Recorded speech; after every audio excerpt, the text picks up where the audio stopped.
David Boss hears your story, I know he'd be like, damn, like he gotta have some feelings towards you.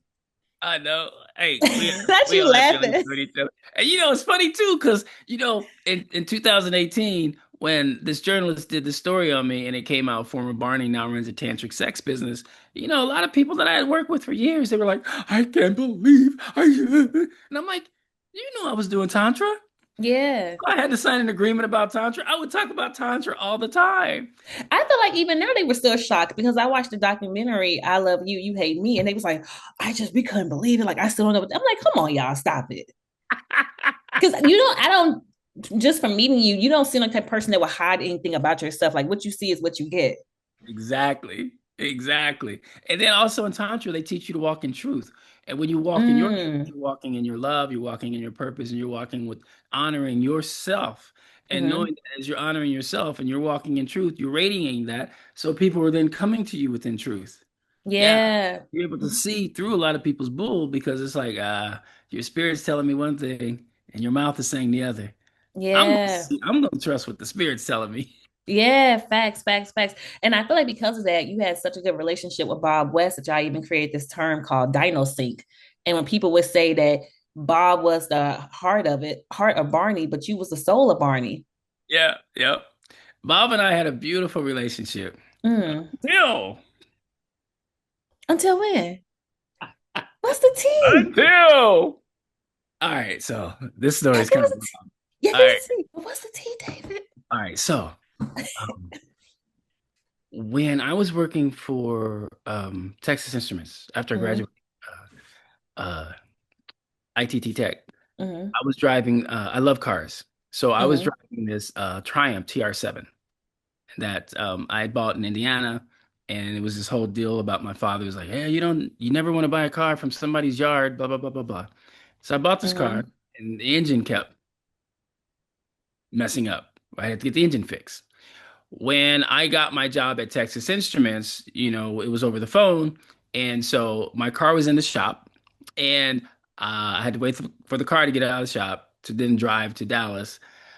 On my way to Dallas, the car blows up again.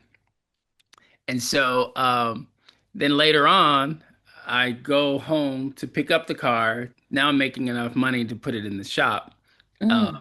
And so, um, so, I know this story is crazy. so my dad comes to visit one time and we're driving down the freeway and the car didn't have air conditioning. And you're in Dallas, Texas, where it's hot, hot, hot. And you had these little fans on. And then the car breaks down again with my dad in it. So he's like, boy, I told you not to buy this car. I told you not to buy this car. Right. And so then I bought this Mazda RX-7, right? Hmm.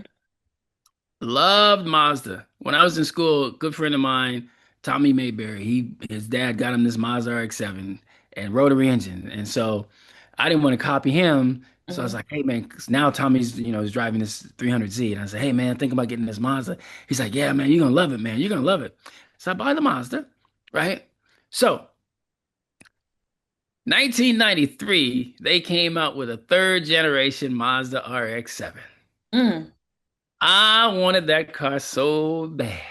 Don't tell me Bob I got was it. when I was working at Texas Instruments, I even had a poster of like this Mitsubishi 3000 GT that I loved, and my supervisor was like, "You're never gonna get a car like that." I was like, "What Hmm. do you mean? You're never gonna get a car like that?" So I was like, "All right." So when that Mazda came out, I'm like, "Bang! I'm getting that car." Mm. I go to even an auto show, and money falls out of my pocket in the car, and I was like, "Ah, down payment."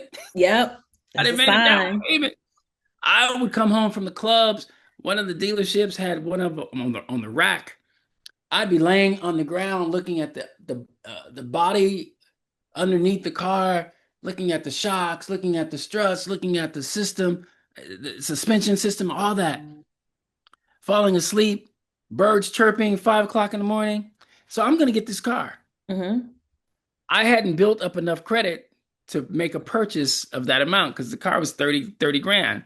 And so Hmm. I had this auto broker trying to put me in like this uh a Toyota MR2, and I'm like, no, no, no, no, I want this RX-7.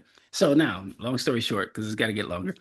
A good friend of mine who used to come to a lot of my performances was the vice president of this Toyota dealership. And he's always Mm-hmm. telling me about, I can put you in a Toyota. The new Super comes out. He wants me to get in the Super. And I'm like, no, no, no, no. RX-7. And I said, I have this broker looking for me, but he says my credit, I can't get it. He said, Right. he's like, well, come by the office. Let's look at your credit. Let's see what we can do. Go by his office. And he was like one of the major guys who would come to my performances because I had developed this following. Mm-hmm. Sometimes I do Fred Astaire, Michael Jackson, Prince, and people just loved my variety. And so I go to his office, and then he calls a friend of his who works at a Mazda dealership. Mm-hmm. He's like, "Hey, you remember Barney? You know Barney?" He's like, "I got Barney the dinosaur in my office, and he's looking for a Mazda RX-7. Think you can help him out?" So he's like, "Yeah, we're on speakerphone." He said, "Tell me what you want." I said, "Well, I want a black Mazda, tan interior, the leather package, the touring package, sunroof." He's like, "Well, I don't have one here at the dealership, but I can find you one. I might Mm. order it." He says, "When it comes in, I'll let you know." I said, "All right." I said, "But in the meantime, I'll come down, I'll sign some autographs, I'll keep Right. bring some I know Barney." that's right. So cut to 2 weeks later, I get the call. He's like, "Hey, Dave, we got your car. We're gonna go pick it up. Blah blah blah. You can come down." And so I'm trading in. I'm gonna trade in my my RX-7. And I had a mechanic because at RX-7s have to have a special mechanic to work on those RX-7s because it's a Mm-hmm. real engine. So he's doing some work on my car so I can then get it inspected and then take it and trade it in. I go pick up the car and I'm test driving the car and I go down to get money out the ATM. I'm driving back to his shop. This big Frito-Lay truck in front of me. The tail lights are dirty. It slams on its brakes. Bam! I hit the Frito-Lay truck. Oh my Oh, engine goes like God. this. And so I was like, oh no.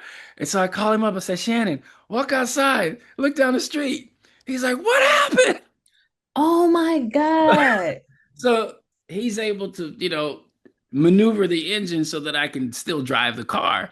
And I had the sports bra on the front, so the sports bra was hiding all the defects. But now I can't trade the car in. Now I don't Wow. have a down payment. So Shannon's like, I'll buy the car from you. I'll buy it and fix it up or sell it the parts.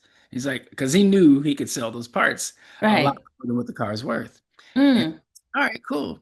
So go get the car, right? Driving the car, loving the car. I show up at the set.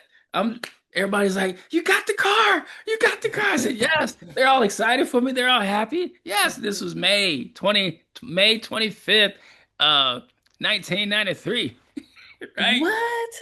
So I go to Shannon's shop because I bought this alarm that Mm-hmm. um it's like if you walk close to the car, it's like security, please step away. Security, Right. please step away. And when you turn the alarm on, it's like vehicle arm. And then when it releases, alarm deactivated. That's so old school. I know, right? Yeah, I So remember that when I was a kid. Bob took me, Bob gave me a ride to go to Shannon's to pick up my car after the Hmm. alarm and everything was put on. And then he's like, "Oh, wow, wow, this is cool, cool." So now he's talking to Shannon about rotary engines and all this and all that. And Shannon's like, "Yeah, rotary engines is only three parts, blah, blah, blah, blah, blah. Cut to, we have a week off in August. We come back to the studio. Bob got him a car. There's a red one parked in my spot. And I'm like, oh, and you didn't see, there was like maybe two or three of them in Dallas at that time. And it's like, who got a red RX-7 and why is it parked in my spot? I go inside. Damn. Bob runs up to me. He's like, "Hey, Dave, did you see my new car?" I said, "That's your car?" He's like, "Yeah, yeah." And I was like, "Bob, you knew what it took for me to get this car. You knew how much I wanted this car. You knew what I had to go through and the hoops I had to go through as a black man to Right. get this car. And you just decide, oh, I'm going to go get one just like him." I was so mad. I was so mad. Oh my God. Now, in hindsight, you're like, it's just a car, right?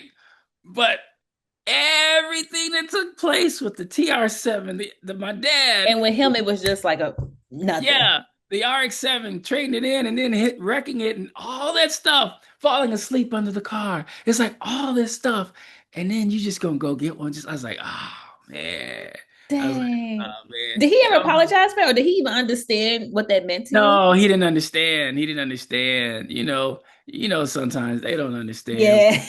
what we He's gotta go through, right. what we gotta struggle to get, and they can just yeah. Yeah. Even when I built my house, Hmm. I built a house in Plano, Texas, and I built the house on residuals. Mm. Because I signed a really good contract, right? Do you still get I'm still residuals? getting Nothing. residuals. Oh, okay, Yeah, okay. yeah, yeah, All yeah. right. Like, Right. I don't want all my money up front. I know this Yeah, thing give it goes to him over time. a long time. And Right. so, um, when I told my mom, I said, I want to build you a brand new house. I want to build you a house. But my mom passed Mm. away. I never got a chance to do that. So when my mom passed, my dad came to visit. My mom passed October 31st, um, 1994. And my Hmm. dad came down for Christmas that year. And we were going through these different homes and these different designer homes, looking at different things. And I'm like, yeah, Dad, next time you come down and visit, I'm going to have a house. I'm going to have a Mm. house. And he's like, yeah, okay, son. And so I found this builder who made these really cool architectural homes. And I called this builder up. I said, hey, I want to see some of your designs. He says, no, we don't do designs. We do your designs. I said, Mm. I said, all right. So I go into his office. We talk about it. I said, I want to build a white stucco house, Miami Vice style house in a brick neighborhood in Plano, Texas. Mm. Black man in Plano, Texas with a white house, Miami Vice style. And Right. he says, all right. So he's like, well, what are you thinking? So I'm drawing, sketching stuff out on the onion skin paper and telling him what I'm thinking. And I love basketball. And I said, if we can come up with something that, can incorporate basketball, something. And I said, I have this 4 foot clock, this diameter clock. I would love to have an art niche built for the clock. And in one of these homes, they had this really cool design for the fireplace. And I said, for the fireplace, I don't know what I want yet, but I want to be able to come in and draw it and then they could make it out, right? Hmm. I want a home theater in it. I want this. I want the pool, blah, blah, blah, blah, blah, blah, right? Cool. So then he gives all that design and my notes to the architect, and the architect comes back with this beautiful elevation of the house where Mm. the front windows actually look like a free throw on the basketball court. Oh, wow. The arch Hmm. have the lanes where the guys are standing before they go into to get the rebound. Yeah. So those are what the windows look like in the front of the I house. know these people like, who is this? Who's the neighbor? There's arches all throughout the house. Hmm. And then the house kind of goes up like this, almost like a cathedral. And my sister even said, "You built you a church." And so I used to well I still do. I collect masks, right? There's Hmm. masks behind me over there. Hmm. And I collect thespian masks also. And so I had this glass company sketch into the glass, the front door, sandblast the comedy and drama. Mm. And then even the shower wall had the thespian faces, comedy and drama, right? And it had a home theater. Everything was beautiful. So I decide I'm Right. going to have a housewarming party and I'm going to invite the production and some people from corporate office to come to the house, Oh, right? you messed up with that. Because, as I was going through the car, a lot of people were a part of that journey. As I was building the house, a lot of people was part of that journey. Now it's like, see the fruits of my labor. Right. No. They were jealous. They were hating. Yeah. And then Bob's in there. He's like, oh, wow. I would have done that too. I would have done this too. Oh, yeah. Oh, yeah. I would have done this too. After that, I think I was called to the attorney's office like maybe every 2 months or something. Somebody would come up with something. Somebody would say, David Joyner did this. David Joyner said that. I can't work with David Joyner anymore. David Joyner is hard to work with. David Oh, Joyner's got an ego. wow. David Joyner this. And because I have such a friendly personality, people gravitate toward me and I gravitate toward them. Yeah. Flying on the airplane, I'm talking to a flight attendant. Here comes Bob, and trying to, and the next thing you know, I'm in the lobby with the flight attendant, right? Right. Wait, so is that the reason why you left? Or you decided that your time No, was I up? just knew after 10 years, it's just okay. My whole goal was to move to Los Angeles to do acting, Yeah. right? Barney wasn't like in the picture at that time when I had said that statement. And I said, okay, I've done this for 10 years. I don't want to get locked into a costume my whole acting career. So this is a good time to move to Los Angeles. And Mm. so sold a house. I was married at the time, sold a house, moved to LA, and that's what it was. And then when Carrie started doing Barney and the ratings started going down, they hired me to do this nationwide campaign with the Better Homes and Garden to try to Mm. put the ratings back up. And I had joined SAG, so I couldn't do any more Barney videos or anything unless I left SAG. And I'm like, no, that was my whole goal. Yeah, because that's like one of the highest things you can do within the acting world, right? Yeah, yeah, and you want to be considered legitimate, right? As a Yeah. matter of fact, I couldn't even put Barney on my resume the first couple of years I had moved to Los Angeles because my manager says you want people to know that you're an actor, Yeah, and and to respect so you. Yeah. yeah, Mm. and so that and the fact that I'm trying to make this happen. And so then they asked me if I would train other Barneys because as I was telling them about what I would do inside the costume, and now it's like, okay, now we understand, now we get it. I They said, knew you was the secret sauce. but if I train them, I need to audition them, I need to cast them, I need to know they have a spiritual aspect about them. Mm. It can't just be somebody trying to get a paycheck. And Right. I would do these training uh, and we would do like energy work and granted like I would prepare myself before shooting the show. I would run, I would lift weights. The heat of the day, I'm at the track to get my body used to heat. I would sleep under thick blankets. Now I have a leather comforter that I sleep under to Mhm. make sure my body is adjusted to heat. Heat is my friend, mind over matter. When I get in Wow. costume, I say 40 degrees, 40 degrees. I don't care how hot it is. If I'm Hmm. outside, inside, air conditioning, what doesn't matter, 40 degrees. And so I started training guys to think that same way. And then also I would say, okay, now let's breathe. Let's pull the energy from the earth. Let's love, Mm. let's pull that energy up. And if somebody did some kind of something or a snide remark or whatever, I'm like, all right, thank you for coming. Mm. Because I had different Barney's live performances in other cities and other countries, and then also they had different productions. One in Israel had a different production, and Singapore had a production. Hmm. Yes, so I trained those Barneys. So. Wow. What are some of the most outrageous rumors you heard? Because I used to hear when I was a kid, I remember them saying that Barney was a pedophile. I was shocked when they said Barney was a drug dealer. And then you even shared in the documentary how your mom called you crying hysterical because she said this, somebody said that you was dead. Yeah, yeah, Barney had committed suicide. Um, Yeah. but yeah, even to this day, sometimes people's like, "Oh, didn't you go to jail?" I said, "For what? Didn't you like molest one of the kids?" Yeah. Where did that No, rumor come from? no, that was Elmo. That wasn't me. Sorry. That was Kevin. That's not David. Right.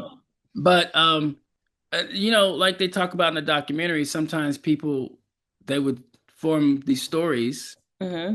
these urban legend stories, and then they just pick up. Kind of Yeah. like when I invited people to my house. It's like, oh no, we're gonna hate. And Yeah. we But where can do you show think you. all that negativity came from? Because I Some didn't know people hated Barney that much.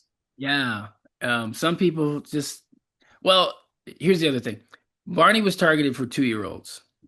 Um, the 2-year-old is going to want to see the show over and over and over and over and over again.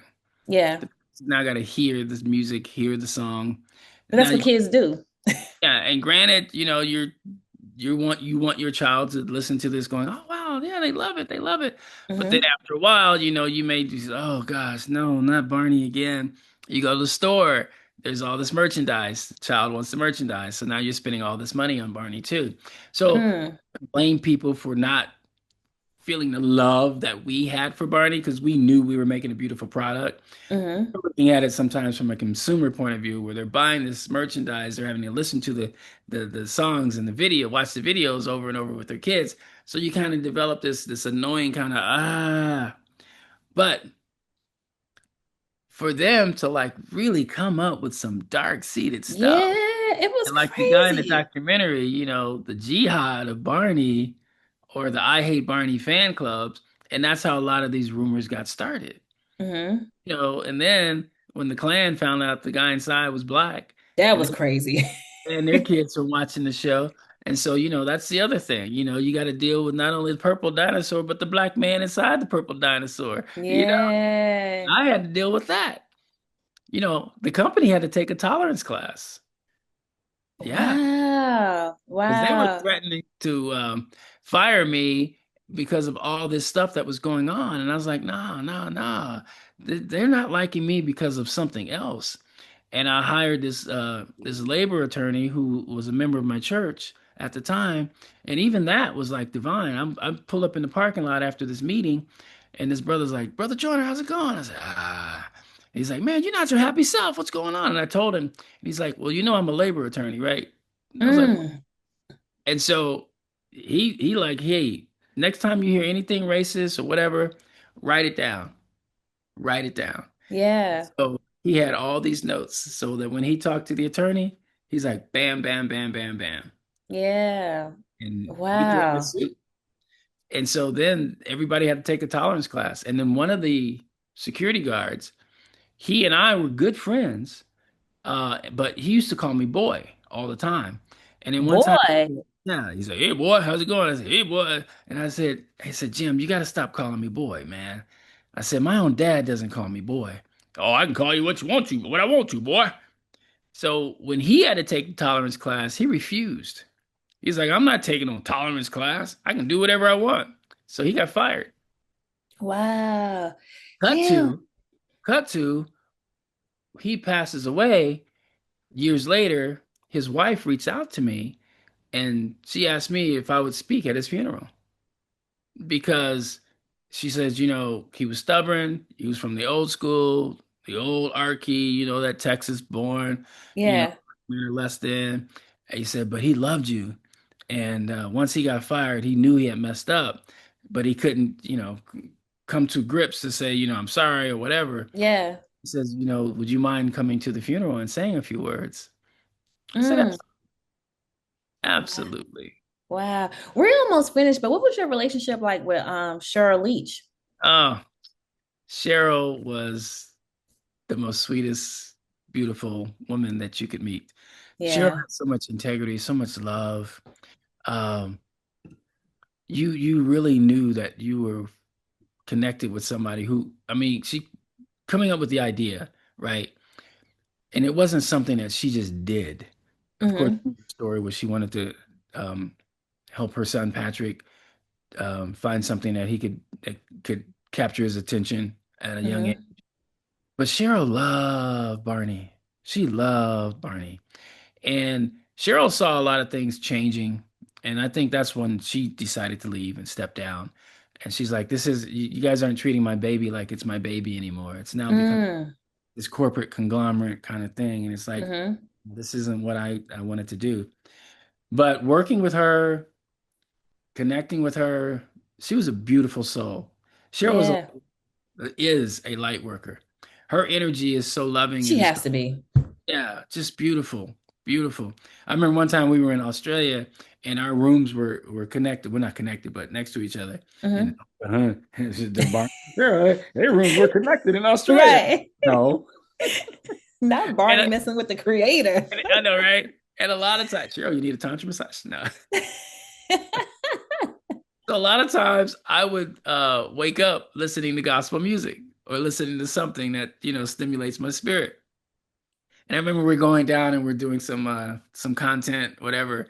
And she comes up to me, she's like, you know, when I got up this morning, I could hear like all this gospel music. And she said, and I just found myself just dancing as I'm getting ready. She's like, thank you, David. Thank you. I said, you're welcome, Cheryl. You're welcome. Mm.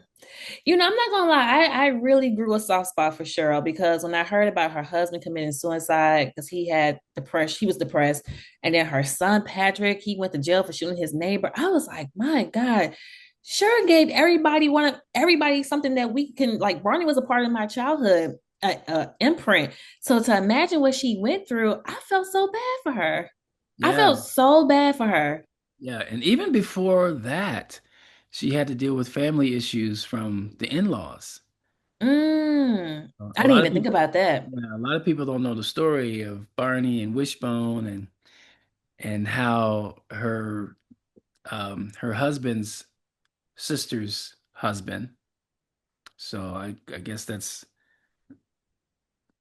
I'm not if it's the sister, then it's the sister-in-law. Right. If she's married, is that still husband-in-law Yeah. or father-in-law? No, Whatever. husband-in-law. Yeah. Husband-in-law. Yeah, yeah, yeah. Well, they always had like a disdain for each other, right? Hmm. Dick Leach, the dad, who loaned the money to get the project going, after Barney's making all this money, now he wants to use this money for the son to fund Wishbone. And Mm. it's Barney's money. So Cheryl was like, no, you can't use my money to something I came up with for Yeah, him. right. Because he would come up with all these different projects and none of them worked, none of them worked. And so they kind of had a falling out. And then when they And just sold the because it worked for company, me doesn't mean it's gonna work for you. yeah, and then when they sold the company to Hit Entertainment, then he got a large sum of the money also. And so she had to deal with all that, with the Mm. infrastructure of the family too. So You, yeah, you think we deserved her, looking back at all the things you know about Barney and being a part of her? I mean, being a part of the universe. You think we deserve Barney and what Cheryl gave to our childhoods? deserve? Yeah, Yeah, yeah. Cheryl, and if you really look at it in a very loving way, Cheryl gave us a monument. she did.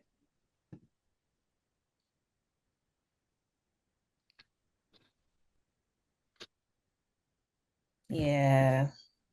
God bless Cheryl, man. And as a strong black man who values love and to be able to walk in love, Mm. be able to travel the world shouting love. Yeah. I remember I was telling this close friend of mine, I said, I just love to love. And sometimes people don't understand that. And even when they look at me a certain way, and it's like, nah, you don't get it, bro. I love. And if Yeah. you don't understand that, then I gotta love you from a distance. Yeah. And even with family members, sometimes they don't understand. And it's like, you know what? I operate in peace. I walk in peace. I walk in love. I walk in joy. I breathe, smell, speak love, love, love. And I refuse to allow anybody to try to put a cloud on that. Yeah. So, Cheryl, help me.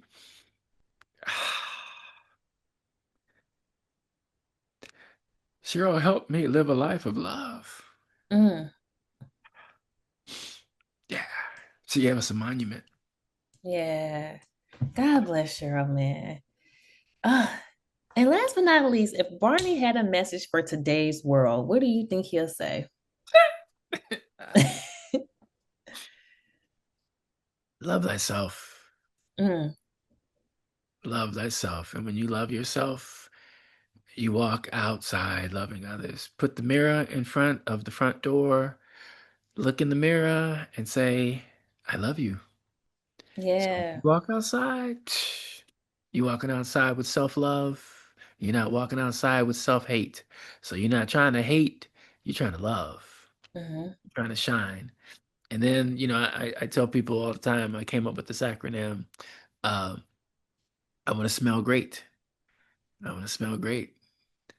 I want to shine my eternal love light. Mm.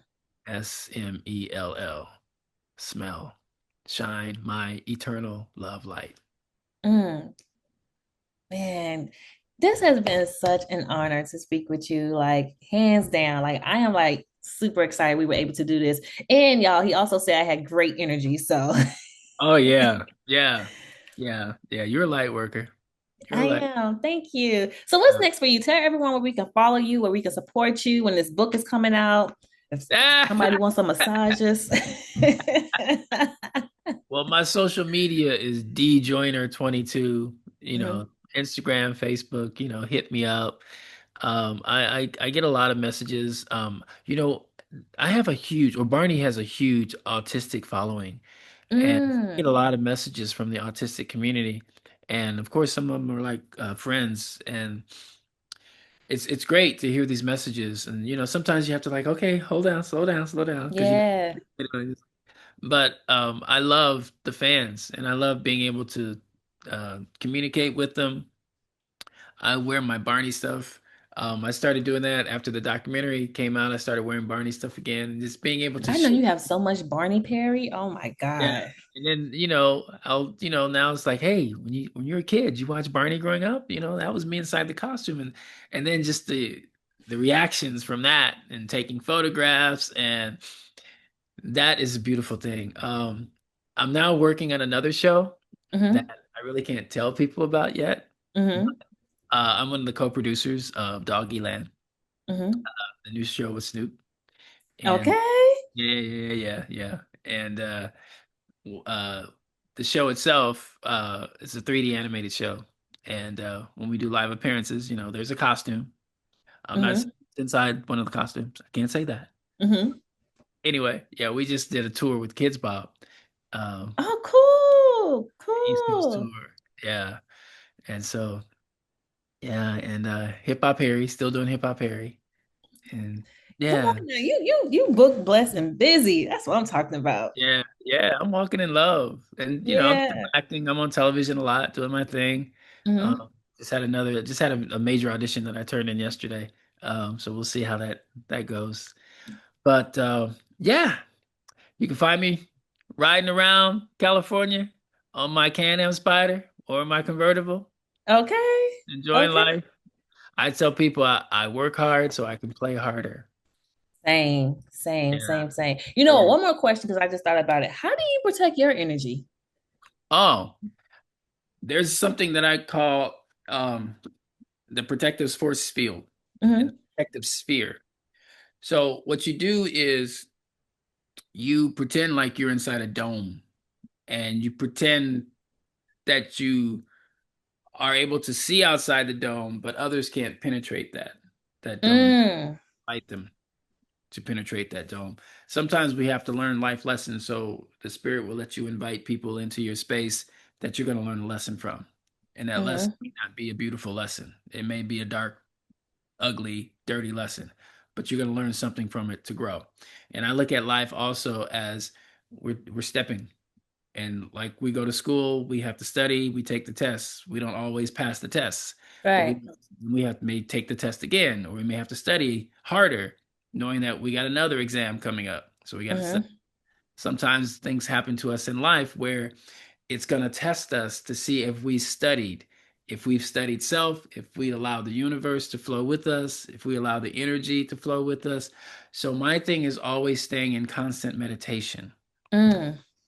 I hear people all the time saying, I find it hard to like shut down my brain, to isolate myself, to quiet my thoughts. And I tell them, I said, a lot of times we've been programmed to meditate wrong.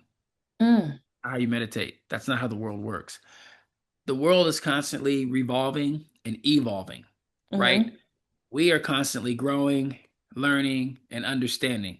So if we grow, learn, and understand with everything that's happening around us, then we're in constant meditation of everything around us. So it's not about quieting, it's about connecting. So that Mm. when you connect your thoughts with, if you're going through something, you're trying to figure it out, Don't quiet yourself. Do something that's going to allow you to focus on what you're doing. So then you're starting to receive messages about what you need to do on that other situation. When you're driving down the freeway and there's traffic and you're sitting in traffic, don't get frustrated about the traffic. Take that time to relax. You may be able to have a chance to look around. You may see something that's going to be a sign. You may see a license Mm, or something on somebody's vehicle, a bumper sticker or whatever, that's a message that you need to receive. When you're in a relationship, sometimes that relationship's not working. And a lot of times we want to do this, but sometimes we got to do this. Because yeah. you have to understand that my energy is attracting this. What am Hmm. I not putting out right that I'm attracting wrong? So that also is something that you can look at. So in protecting yourself, you're allowing yourself to be vulnerable. You're allowing your light to shine, and you're allowing yourself to understand that, hey, this, this, this is worth a lot. And I will not let anyone, not even myself, Hmm. lesser value on it. Because when you honor your spirit, you're honoring your peace of mind. When you're honoring your peace of mind, you're honoring your physical flesh, spirit, mind, and body. So you're now protecting everything by staying connected to everything. Mm. The David, creation of life is always moving, always revolving, always developing, and you want yourself to always move, develop within it. When you step aside, isolate yourself, you meditate, you're in this quiet space, you come out of that quiet space, the world has been moving. Now you got to catch up. yeah. Why force yourself to catch up when you can move with it? And a lot Mm. of times when you hear them say the athlete was in the zone, Kobe Bryant, he was in the zone. Michael Jordan, he was in the zone. That's meditation. When you meditate, you're in that zone and things slow down for you. And then Mm. you find things within that and you find these little nuggets and these little nuances that's then going to carry you in life. And that's what I love about my tantra business because I work with women who some of them have been taken advantage of sexually and some of them have spiritual gifts. And those of us who have spiritual gifts, our sexual energy is more active because we've been given that gift of creation and we're Mm. tapped into that gift. When I can help someone ground that energy and elevate their energy and find more value and more purpose in their walk and their understanding of life, I'm like, namaste. Okay, namaste. David Joyner, everyone. Woo-hoo! Yo, thank you so much. I really appreciate this. I really, really, really do appreciate it. I can't wait for everyone to hear this. So thank you so much for joining me on the show today. My plum, please and pleasure, sugar. Okay. Thank you for inviting me. I Yes. appreciate that. Thank you. Thank you. And to the listeners, if you have any comments, can't even get it out because I'm so happy. If you have any comments, questions, or concerns, please make sure to email me at hello@thephcpodcast.com. And until next time, everyone. Oh, we gotta do the song, David. I was just gonna do it. You ready? I'm ready. I I love love you. you. You You love love me. me. We're We're a a happy happy family family with a with a great great big big hug. hug and a Just kiss for from me to you, you. Want won't you to say say you love love me me? too. Okay. You Until know, next time. before you go, I Mhm, played that song at my dad's funeral. And I also played Hip Hop Harry's Go Go Go at my mhm, funeral because I do comedy at funerals, right? mhm. And for my Yo, dad, you have a lot of lives there. I did this game show because my dad, and this is be quick, my dad taught us how to love unconditionally, right? Mhm, And he loved my mom. My mom passed. Then he started dating again. He started calling me for dating advice and mhm, advice. And so they got married. And then she passed. And then at 79, he got married again. And uh and so then after 6 years he passed, right? And so I did this whole game show and I called it Love Unconditionally. You were taught, and you before you came to Earth, God gave you an envelope. Now you before you can transition back home, you have to open that envelope. That envelope contains a number. That number determines how many chances you have in this lifetime to love unconditionally. Now mhm. imagine doing this in front of people at a funeral, right? Right. So now I'm doing all these different voices.